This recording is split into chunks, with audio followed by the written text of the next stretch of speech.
बुद्ध काल में राज्य और वर्ण समाज, शिल्पियों द्वारा बनाई गई वस्तुएं वणिक लोग दूर तक ले जाते थे।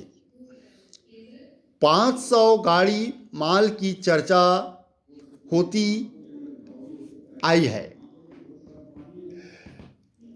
इनमें कपड़ा, हाथी दांत की वस्तुएं इत्यादि प्रमुख हैं। इस काल में सभी प्रमुख नगर नदी किनारे और व्यापार मार्गों से जुड़े हुए थे। श्रावस्ती नगरी कौशाम्बी और वाराणसी दोनों से जुड़ी थी। वाराणसी तो बुद्ध के युग में एक महान व्यापार केंद्र था। व्यापार मार्ग श्रावस्ती से पूरब और दक्षिण की ओर निकलकर कपिलवस्तु और कुशीनगर या कसिया होते हुए वाराणसी तक गया था।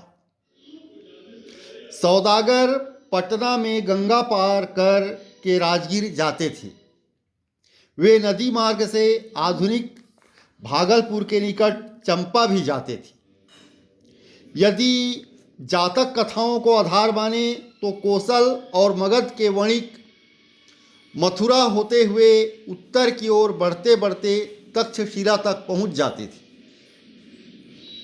इसी तरह वे मथुरा से दक्षिण और पश्चिम की ओर बढ़ते बढ़ते उज्जैन और गुजरात के समुद्र तटीय प्रदेश तक पहुंच जाते थे। मुद्रा के प्रचलन से व्यापार को बढ़ावा मिला। वैदिक ग्रंथों में आए निष्क और शतमान शब्द मुद्रा के नाम से जाने जाते हैं, लेकिन प्रतीत होता है कि वे धातु के बने अलंकरण रहे होंगे। वस्तुतः प्राप्त सिक्के तो ईसा पूर्व 6ठी सदी से पहले के नहीं हैं। मालूम होता है कि वैदिक काल में लेन देन का काम वस्तु विनिमय प्रणाली से चलता होगा और कभी कभी पशु का व्यवहार भी मुद्रा की तरह किया जाता होगा। जैसे पशु के बदले में कोई जीवनावश्यक वस्तुएं, रोजमर्रा की वस्तुएं, कपड़े या फिर कुछ रत्न वगैरह या दूसरी वस्तुएं पशुओं को भी व्यवहार में लिया जाता रहा होगा मुद्रा के रूप में। धातु के सिक्के सबसे पहले गौतम बुद्ध के युग में मिलते हैं। आरंभ में सिक्के अधिकतर चांदी के होते थे, हालांकि कुछ तांबे के भी मिले हैं। ये सिक्के पंचमार्क कहलाते हैं क्योंकि ये धातु के टुकड़ों पर पेड़, मछली, सांड, हाथी, अर्धचंद्र आदि किसी वस्तु की आकृतियों का ठप्पा मारकर बनाए जाती थी। ठप्पा मारकर बनाए जाने के कारण भारतीय भाषाओं में इन्हें आहत मुद्रा कहते हैं। इन मुद्राओं की सबसे पुरानी निधियां पूर्वी उत्तर प्रदेश और मगध में मिली हैं। यों आरंभ काल के कुछ सिक्के तक्षशिला में भी मिले हैं। पाली ग्रंथों से मुद्रा के प्रचुर प्रचलन का संकेत मिलता है और यह भी पता चलता है कि वेतन और मूल्य का भुगतान सिक्कों में किया जाता था।